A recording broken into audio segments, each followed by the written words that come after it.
I hope. So we want to welcome you all. You want to start here a little bit? Just saying welcome. Yes. Yes, welcome to this workshop on disrupting Cassandra's myth. Rebecca and I have cooked it together, and well, to start the story, it's a session that will last for 1 hour, and we'll start by telling you the story why Cassandra Smith and why are we here on this story. Rebecca. And I also wanted to say this is part of Truth and Reconciliation Week. That one of the founders of Truth and Reconciliation Week is our teacher and founder of Shakti Leadership, Nilima Bhatt. And she may jump on here at some point, but I want to just say thank you for her leadership and for bringing us together to be able to do these sessions. And so grateful for the opportunity to actually go deep into some of these issues of truth and reconciliation, including the idea of disrupting Cassandra. So with that, shall we get started, my dear? Yes, let's get started. I just wanted to add that Nilima actually was the bridge that binded us and make us meet, Rebecca. And you are in the US and I am in France. So yes, so we are both part of Shakti Leadership as well as Iris and Robin, and we are all Shakti sisters from this amazing worldwide program that we are fellows of. Shall I jump in? Yes, please, Rebecca. Fantastic. So we wanted to sort of give you a little context. Does anybody know what Cassandra's myth is about? Has anybody heard of it before? Okay, great. Well, so we're going to just give a little bit of background and a little bit of our stories around it. And so I wanted to talk a little bit about how I learned about it and a little bit about my feelings around that. So back in the day, my dear cousin Leslie, and my sister's on here, so she knows who this is, taught me about the Greek mythology surrounding Cassandra. She pointed out that I might be experiencing the Cassandra complex. So here's how I describe it in the chapter of the recently published book that the anthology book called Women Living on Purpose. I could tell you guys about this another time, but so I wrote this chapter, and this is how Juana and I got together on this craziness. So here's how I describe it in the book and as my story and how it goes. So as the story goes, the god Apollo was smitten with Cassandra, the beautiful daughter of Priam and the king of Troy in Greek mythology, right? He gave her the gift of prophecy. But when Cassandra spurned his romantic advances, he became furious. Instead of taking away her gift, he did something far worse. He placed a curse on Cassandra so that nobody would believe her prophecies. So Cassandra was left with the knowledge of future events, but she could not alter these events or convince others of the validity of her predictions. I mean, really? Like, this is so problematic for way too many reasons. I don't even have time on this little conversation to have that talk about that. So this is why I am so freaking passionate about being believed. And we want to talk about being believed in this session. So personally, I coach, support, and teach people who see, sense, and believe. So when I say see, I mean those whose self-awareness is at a point that they are dissatisfied by not being seen, heard, and believed, and can see past today to the opportunities of tomorrow. And then when I say sense, I mean, I'm personally an empath, and probably many of you are as well. And that naturally, I feel that there are great benefits to acknowledging one's empathic abilities, because empaths have a deep sensitivity toward others and the ability to understand and experience somebody else's world as if it were their own, and have the ability to step inside somebody else's shoes. So when I say believe, like, I mean, those who are courageous enough and define their current environment as the old world and wish to be in a new world and trust in a better future so hard that it becomes possible, right? And then when what I've learned is that when that you must believe in order to be believable. What does that mean? You need to believe others when they share something important with you. And more importantly, you must believe in yourself. And I'm not talking about light personal development sayings or mantras. I'm talking about really believing in yourself. And we'll get into that more in a little bit. So you wanna take it from here? Yes, thank you, Rebecca. I'll take it from here to tell how we met on this Cassandra meet.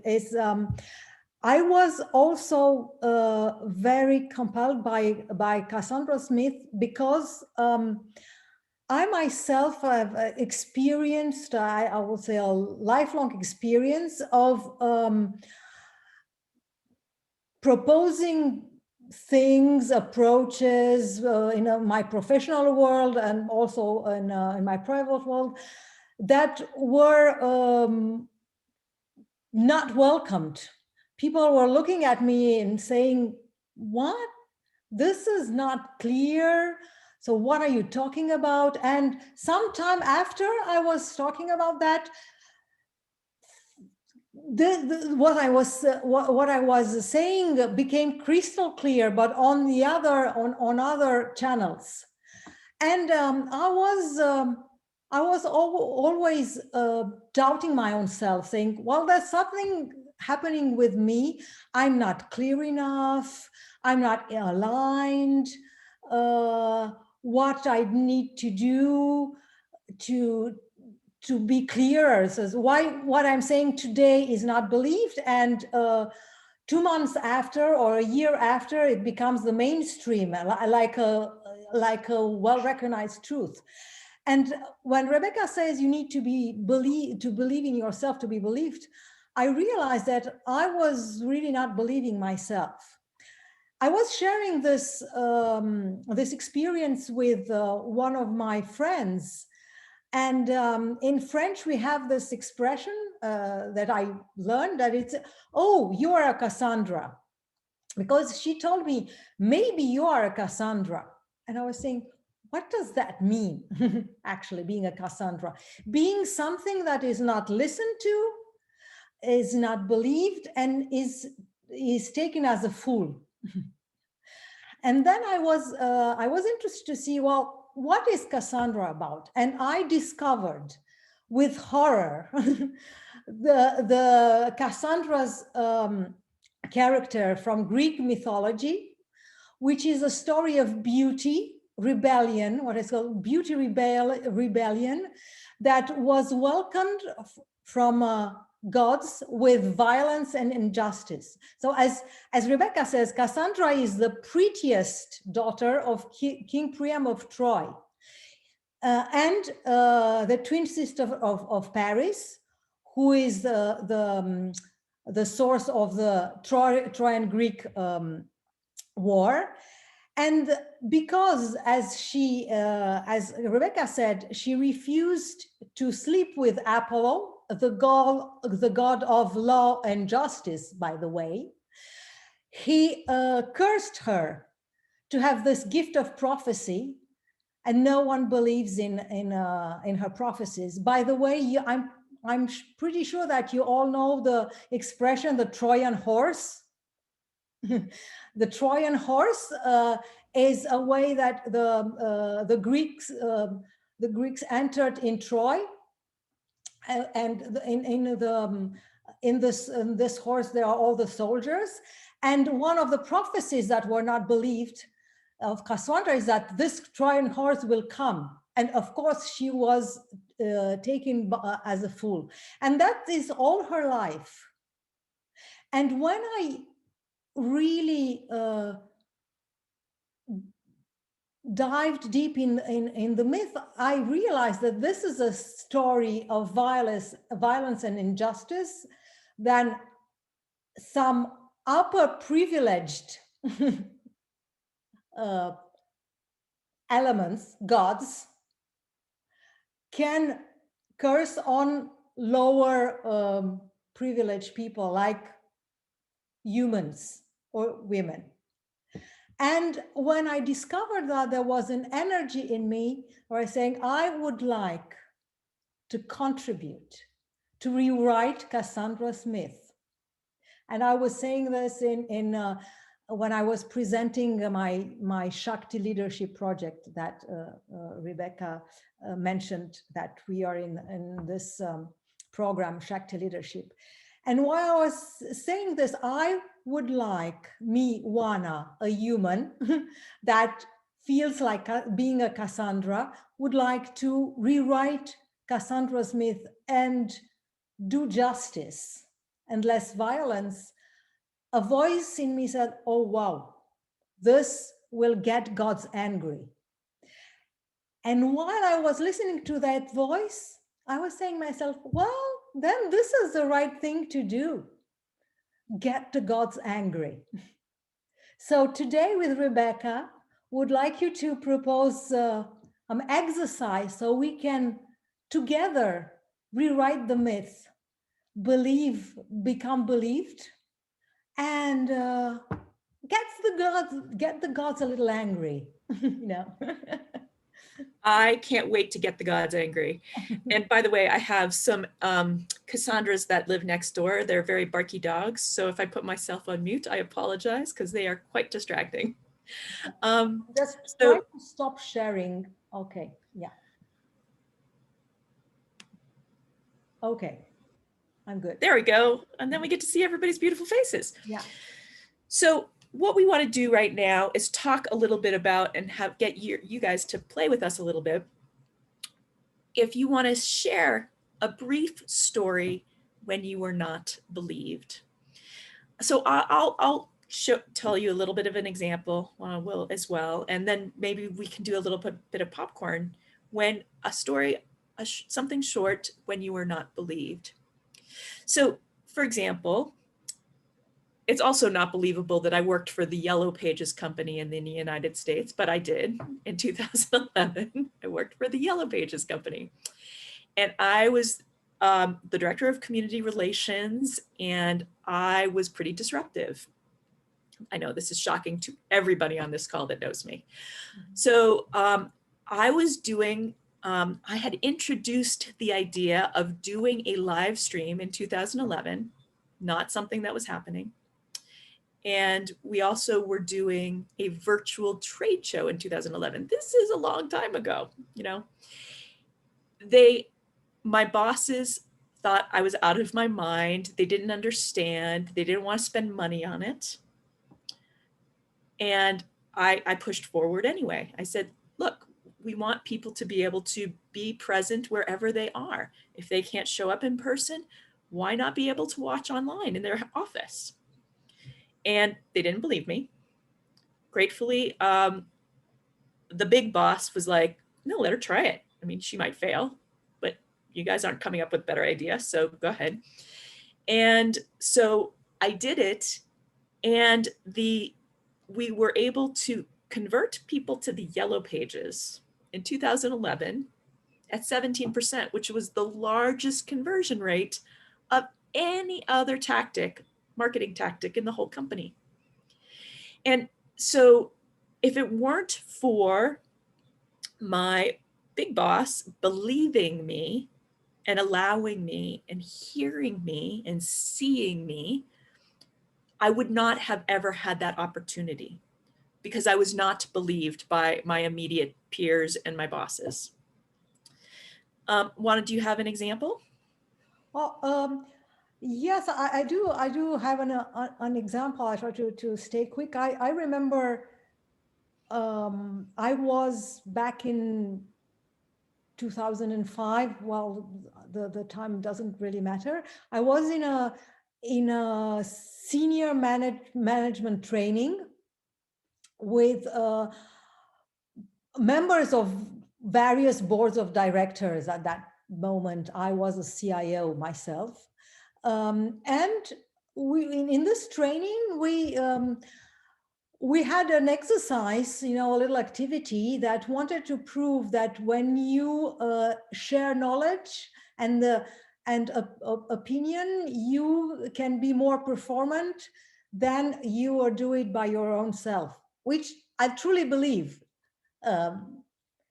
And in the same time, it didn't really work for me, because this exercise was, maybe you know it, as imagine that you are in the middle of the, in summer, in the middle of the ocean, under the sun, on a boat, at the tropics, and you are lost. What do you need? What are the priorities, things that you need to survive? And we had a list of things that we needed.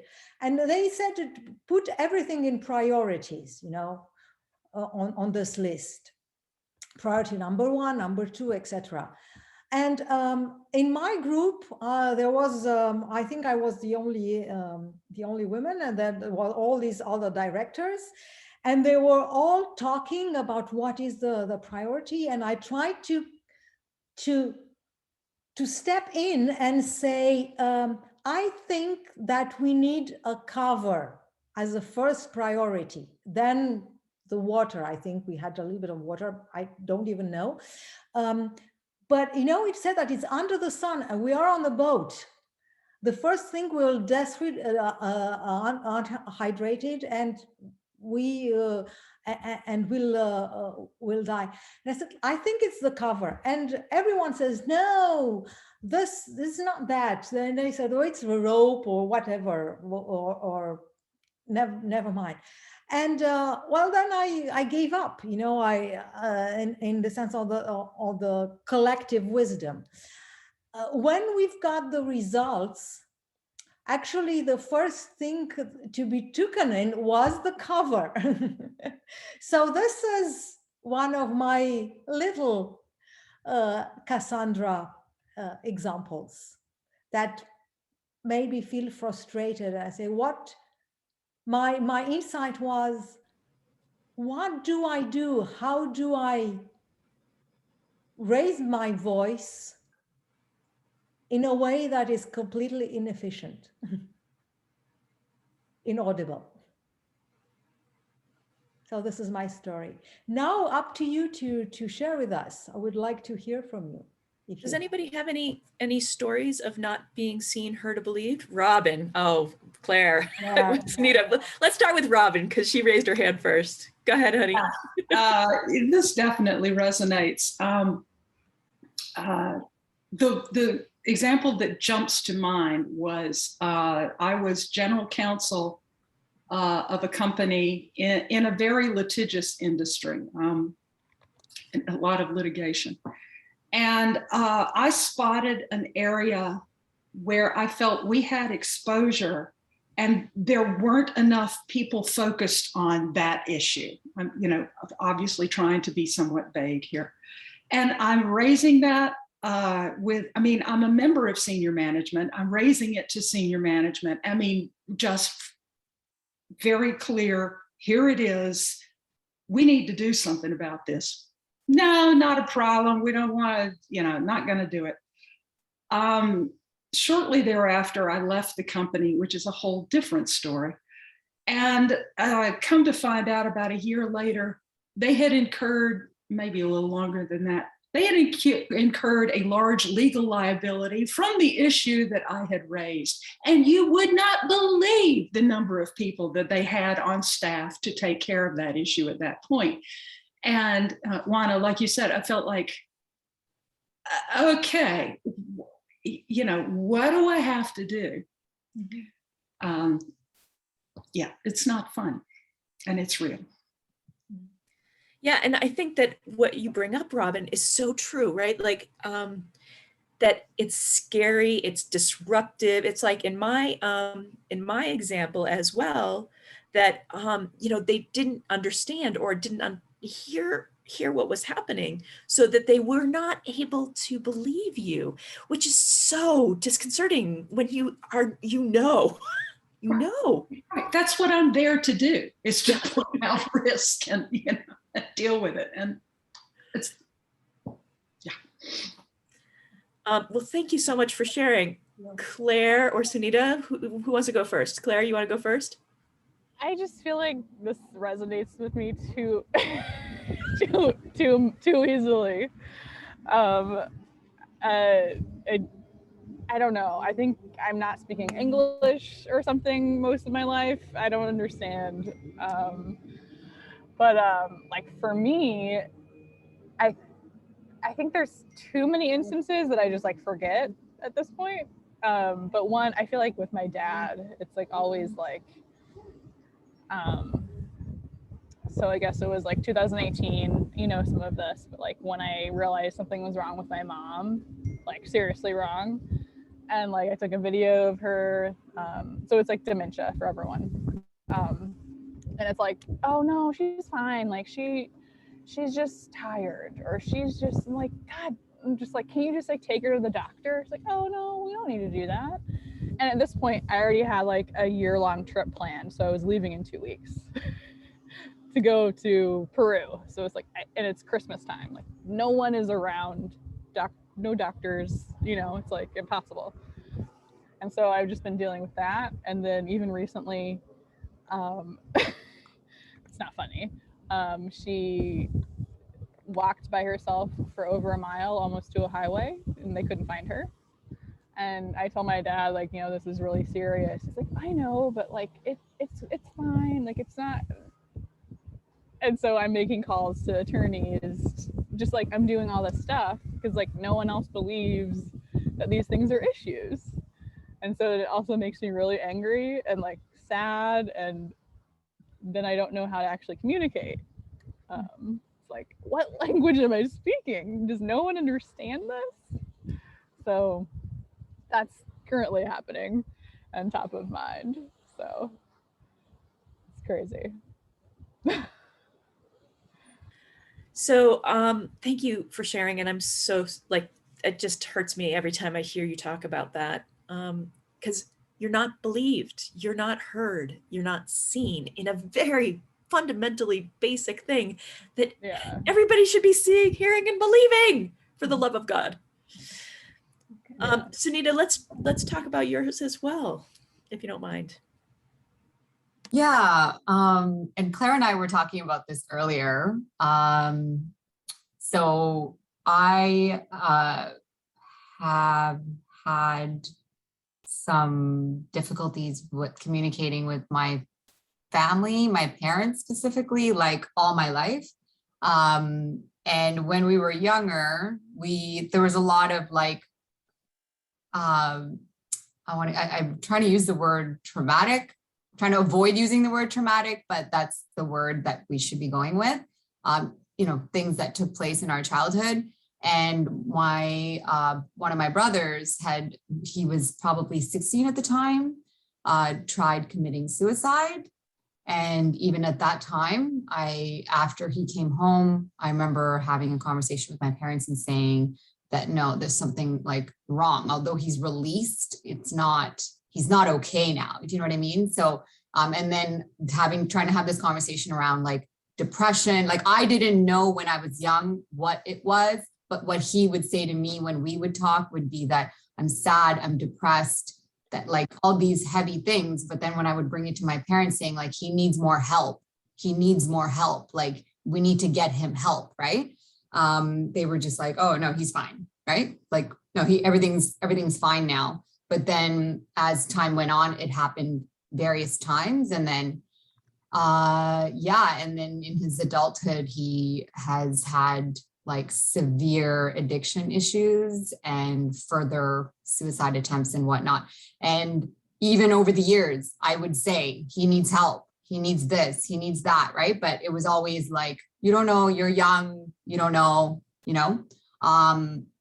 That's the key one, I would say. And then there was another thing where around my mother's mental health recently, I said, I have brought something up. And again, the reason I brought it up was because I remember how many times I was dismissed, and then seeing the outcome of my brother, I had to again voice myself. And it's like history's repeating itself in how I'm being ignored, you know? So those are the two, and they're sort of connected.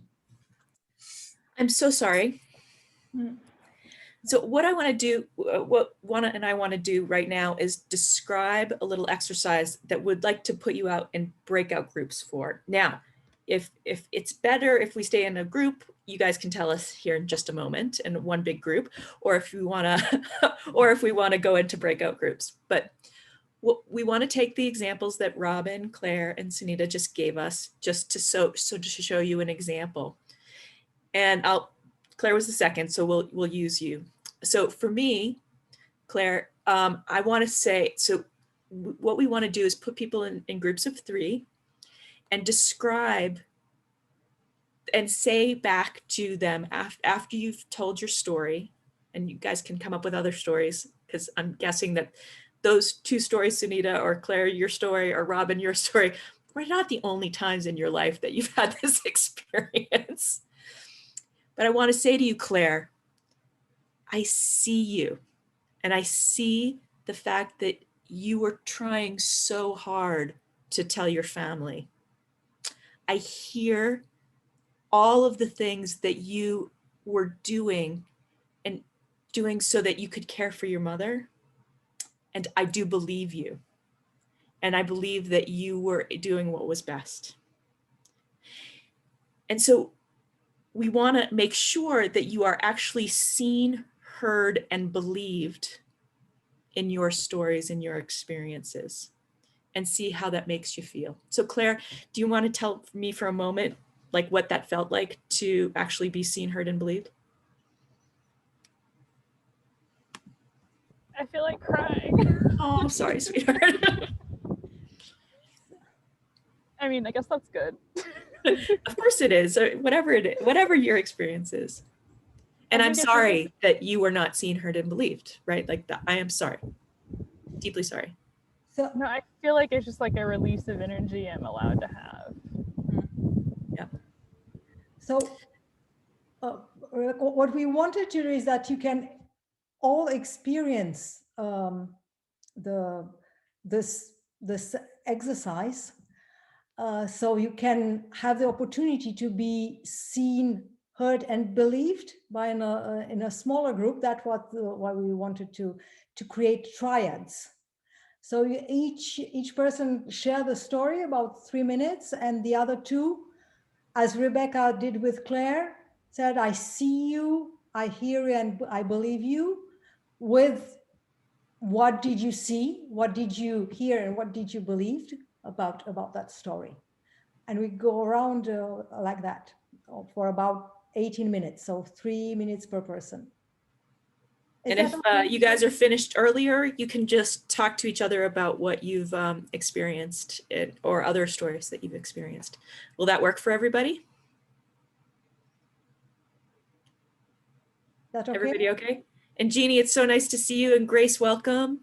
And we're just about to go into breakout rooms, Grace. So we might keep you here for a minute to tell you what's happening.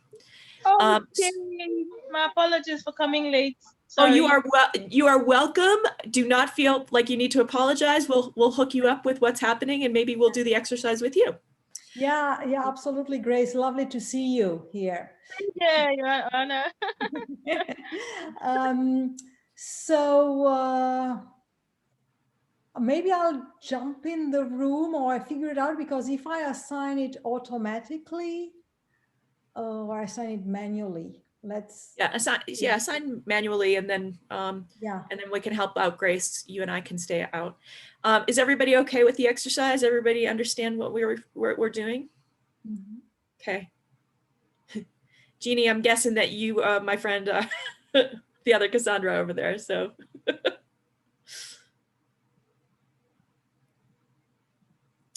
So as we're waiting, is there any questions before we do this brief these breakout rooms? Maybe I don't know if I put Grace with Ying and Milena, would you help her? Milena? And you? Yeah, well, yeah, yeah, no problem. Everything's is okay. I mean, Will be okay. so whatever, yeah, whatever comes up. Let's see how that figures out in the triad, because Great. if not, it's only two in the triad. So I would love to. I'm pretty sure that the supportive group will work it out. So thank you very much for that. So Grace, I will put you in a group and see how it works for you. Is that okay for you, Grace? Yeah, that's fine. Thank you. Okay. Welcome. I'm opening the rooms. And text and put in the messages if you guys need any help. And we'll give you some timing. We'll tell you when you're close, okay? I'm opening the rooms.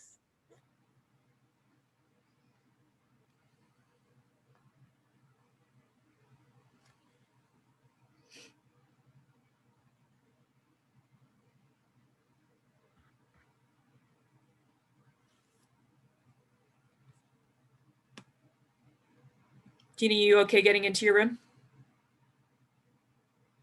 You're on mute, honey. Muted. Maybe you need. I haven't seen an invitation to go to a room yet. Huh. Well, it's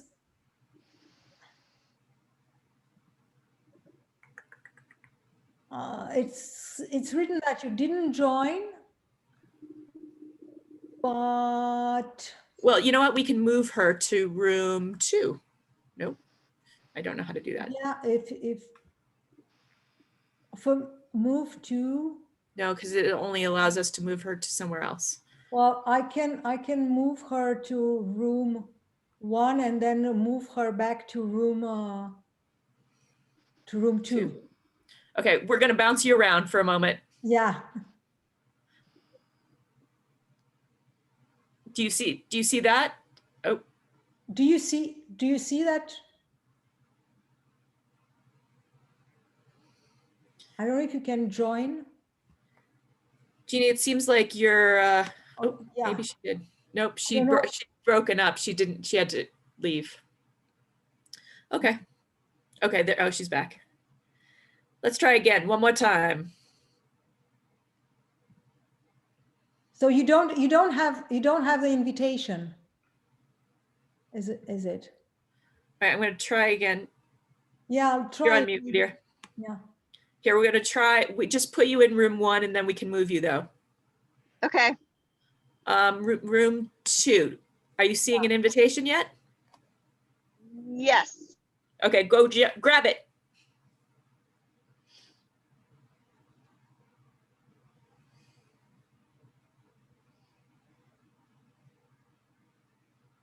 Okay, you want to shut off the recording? Yes. Pause it. Record again. Welcome back, everybody. Thank you so much for participating in that. What we'd like to do for a couple of minutes is have some sharing, if you don't mind, because Juana and I did not get to participate in your amazingness. Does anybody like to volunteer?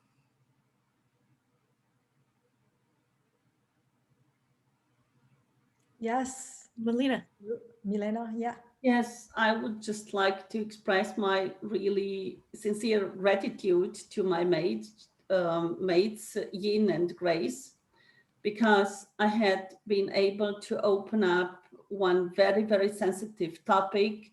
And then I was actually being compassionately inquired about the situation and heard my part of the story. And they were trying to understand me, how I feel. So I just have to say that I'm extremely grateful for this breakout room. So thank you so much, ladies. grateful for your experience. Thanks. Yes. Thank you, Lena. Not to call anybody out, but I was given a prompt to ask Jeannie to share if she doesn't mind. Jeannie, do you mind sharing your story? Me, Jeannie? Yeah. Oh, that's interesting. Do you mind? If you don't want to chat, that's No, okay. I don't mind. I'm just kind of, I'm just smiling about it. It's funny. It's about the COVID vaccine. Sure. I had a lot of anxiety about getting both of them, but I got the first one and it was fine. And I really didn't want to get the second one. To the point of I thought about even bribing the person giving it to me and saying, can you just pretend that you give it to me and just write the, but it didn't work. And I ended up getting very sick, and I'm still sick, and I, excuse me, and I think that was difficult was that what is difficult is that my fears were less important than science. My fears were less, you know, my feelings, even when I said my feelings, this, you know, every article that I would submit, and this is a conversation with my children who I am there. I have, you know, my oldest son is 35, my youngest is 24. My youngest is a scientist, an amazing researcher. My oldest just had a child. The child is 6 weeks old now. My oldest told me, you will not be able to hold Luca if you don't get the vaccine. You know, my youngest told me, you know, your feelings don't matter. Science matters. And when I got sick, I was told that this is the sacrifice they made for society. And while maybe that's true, and maybe, you know, scientifically I should be vaccinated, I still am not 100% convinced. It's like I had no validity. You know, I had no validity in my feeling of concern that I was really terrified of this vaccine. I'm very sensitive. I'm very strong, but I'm also very sensitive. And, you know, if I drink a beer, I can't drive home. I mean, like, I take things, I have to be very careful about anything that comes into my body. And so it was very strange to be told by my children that, oh, you'll be fine, nothing's gonna happen. That none of my feelings nobody cared enough to really explore that with me. And none of them even understand. And the only reason it's shocking is because, like, you know, I think that you have to continue to play the mom, you know, like I have to continue to be mom, and maybe there's not a place for me with them to be fearful. Like maybe I can't be vulnerable to them. I don't know, but I just know this has been very difficult. And it's difficult just to not have your feelings right or wrong. You know, whether I'm right or whether I'm wrong, you know, the jury is still out of whether I'm right or wrong on this vaccine, you know, but I was not right. And I would Jeannie, I just want to say, sorry. Yeah. Sorry. I just want to say, I see you. Yeah. I hear you, and I believe you, and I'm so sorry for your experience. Thank you. And thank you for sharing. How did you feel sharing? I started to feel like, is this really just another, I mean, I don't know. I didn't know how I felt. Just like, am I just being like, you know, do people agree with me? Do they think I'm crazy? Do they, you know, like I just don't know what people think about this vaccine. And to, what I wanted to say, Janine, to you also is, I see your sufferance of not being believed and not being how is it, being discarded for your feelings. And I think that was your anxiety. That's amazing. Yeah, the anxiety. Thank you so much. Anyone else wants to share how the experience was for you? I don't know. I just wonder, David, as your the man in the group. And we're so grateful that you're here with us. Exactly. Brave man amongst the women. Thank you. It doesn't take courage. It's a good thing, not a bad thing. It's good. I think it's interesting to think about whether Cassandra represents the idea of not being heard and the feelings that come from that, or if she represents the vision, because she had a real clarity of vision, at least in the several explorations that I have read of what went on for her. So she had a really clear vision. It was ultimately frustrating to have no one listen to the vision, but she didn't, I don't think she was expressing feelings so much. So that's interesting to me. Like, I'm going to put I wrote a little thing about this book called A Thousand Ships, which is a novel that came out a couple of years ago. And it's, you know, a series that a woman is writing from female point of view about Greek mythology, but it's really, really a great story. And Cassandra has 2 or 3 chapters. So each chapter is written by one of the women involved in the siege of Troy. Mm-hmm. And in Cassandra's story, she is able to see all of the consequences of, you know, what is going to happen as a result of the finality of the siege. And the author knows that no one's going to listen to her. And it's interesting to hear the other people's perspective about that. I think a lot of times when we're, in my own experience of having that, hey, I was right, why weren't you listening to me, you know? And especially when I get frustrated about people are mad at me because I was right, rather than saying, look, there's value in realizing that we could have listened or we could have engaged. But at the moment, a lot of society is working on the basis of the truth is inconvenient for me, so I'm not going to deal with that. I want to only talk about my feelings, or I want to only talk about how this is wrong on my beliefs, on the strength of my beliefs. So that's something I'm really trying to figure out how to grapple with that. In my work environment, it's more complicated because in my personal situation,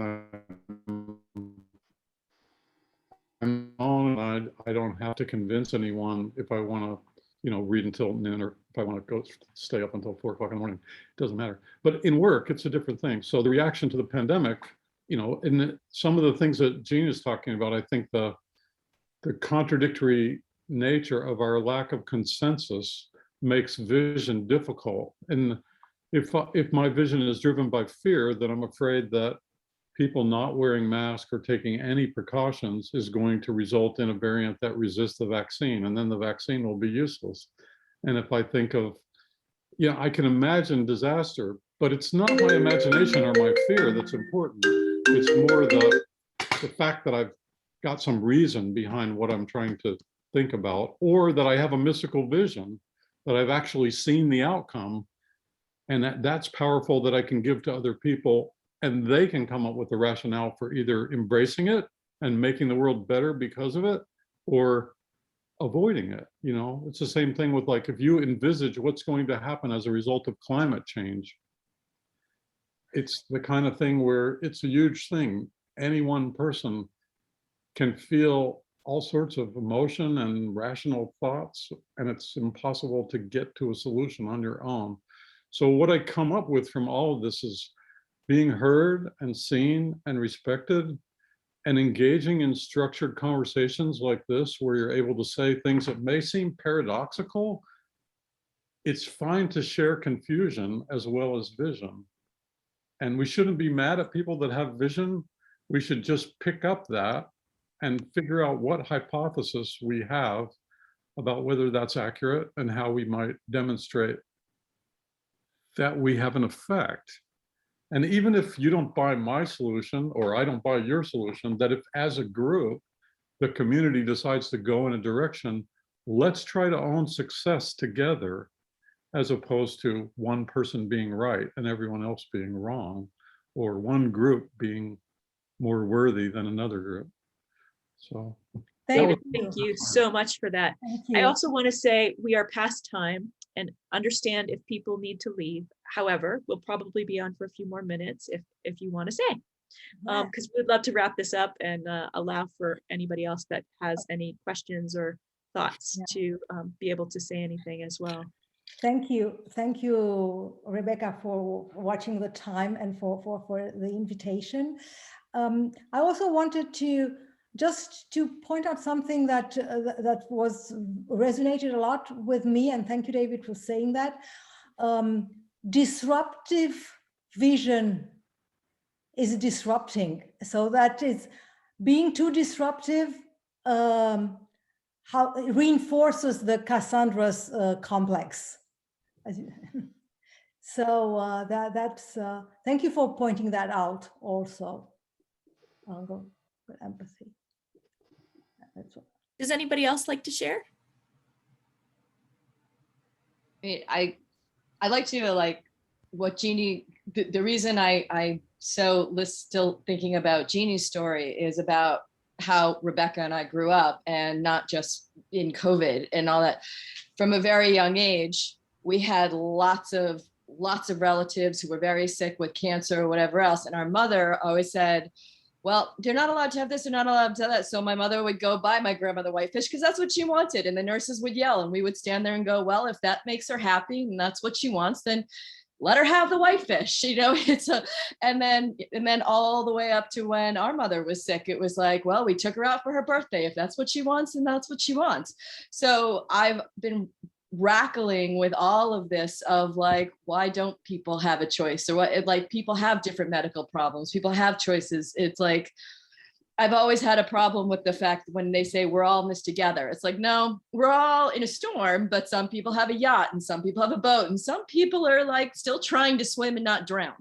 So, you know, I feel like I'm really feeling your pain on the fact that you felt pressure to do this, and you were being dismissed by your own family, because if your own family isn't listening to you, I can't imagine how hard it is for you to like, you know, find your power everywhere else. And I hear you, and I love the fact that the steps that you are taking, you know, in your life to change that. It's kind of awesome. That was really, really wonderful for you to say. Thank you. I've had a lot of support this morning on this topic, and I it has been very hard to be discounted. And I really appreciate this very much. Thank you. Thank you so much. Does anybody else have anything to share? How the exercise felt for you? Yeah. Yes. Being heard. I have one more thing to share. Sure. May I share one more thing? For sure. Which is that, which actually came from Julie, and I said this to her, was that sometimes when you don't get believed for so long, you stop believing yourself. Mm-hmm. And that she was talking about how she was able to like dismiss people that she needed to dismiss. Probably because her inner voice told her this person is going to be good for me, and that I need to learn to listen to myself and keep listening to myself despite the outer voices, you know. That is a skill that I must work on now more. To not be my own Cassandra. No, please go ahead, Jeannie. I'm so sorry. I didn't mean to interrupt. No, just to not be my own Cassandra, to keep the faith in my own voice. Yeah. And listen to it when it says, I don't want this person in my life, they're not being good, you know, or whatever. So yeah, that. And what I also have to say is that my sister is a gangster at that. So she is quite good at observing her own Cassandra-isms. Yeah. I also want to say to you, Jeannie, and you, I think that you were a few minutes late, so that you might not have heard me talking about this, that in order to be believed, you have to believe. Yeah. You have to believe in others, and you have to believe in yourself. And so I just do want to leave that here as another piece. And as we are coming close to 10 minutes past the hour, I do want to say that if anybody else wants to share, we can stay on long, but I just want to share a couple of other things. Sunita, you have something to say here, honey? Yeah, I just wanted to share that when you like experiencing this, right? Like this exercise is amazing, and I felt lighter immediately, right? And then the other realization is that, you know, sometimes you can't get this from the people that you, you know, you pray like to get from. Yeah.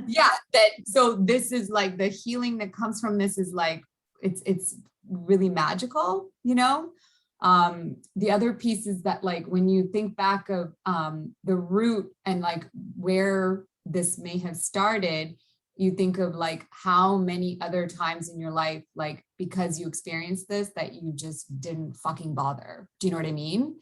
And how much time you probably spent ruminating on whether you're crazy and like, are my feelings valid? Like, is this like you gaslight yourself in a way, you know? And like thinking of that just like makes me angry. But at the same time, like, yeah, it's really interesting, right? That like how often we need this and we didn't get it, and that like this is the answer, you know? Right. Absolutely. Want to go ahead, honey? Which made me think of, even if we are over time, we had a question we wanted you to reflect on, and you brought some answers. But our question to you was, how would you start to see, hear, and believe people? We're talking about empathy. You are talking about empathy, Rebecca. And then you say, to believe myself, how do I start to see, hear, and believe in other people? What is the first step you'd like to take? Anybody have any thoughts about that?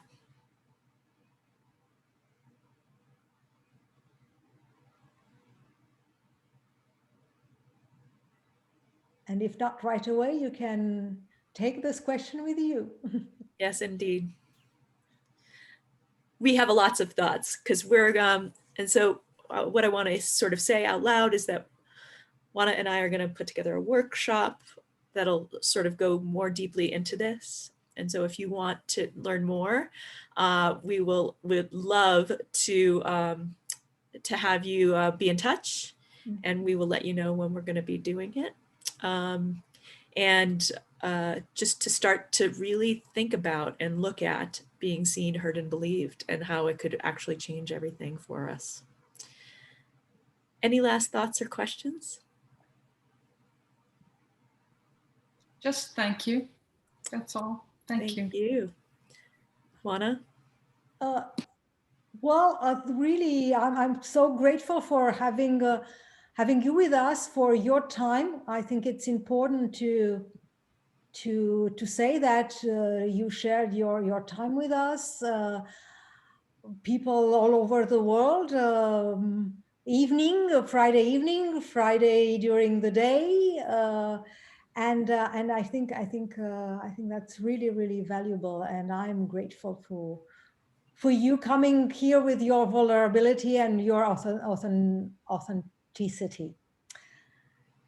Beautiful. I wanted to share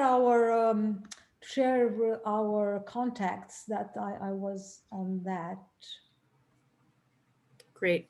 Yeah. And I also want to say thank you so much for everybody for coming and being able to take your time to be with us today on a Saturday, all over the world, literally. And so just thank you so much for that.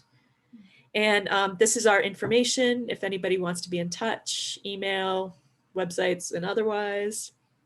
And we'd love to hear from you.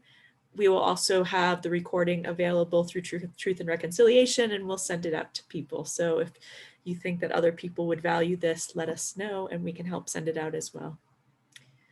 Thank you so much. With all that, mwah. Very, very grateful. Yeah, very, very good. What I wanted to say, we are talking about Cassandra and having a voice, not having a voice. Let's sing something together, like, something like, I don't know how to sing, and what's one of the things is my Cassandra thing is wanna stop.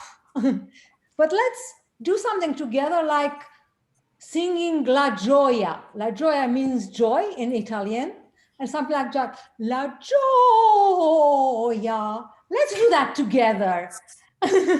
Ready? Before we go. So if you want to put your mic on, and let's do La Gioia. yeah together. Let's see what happens.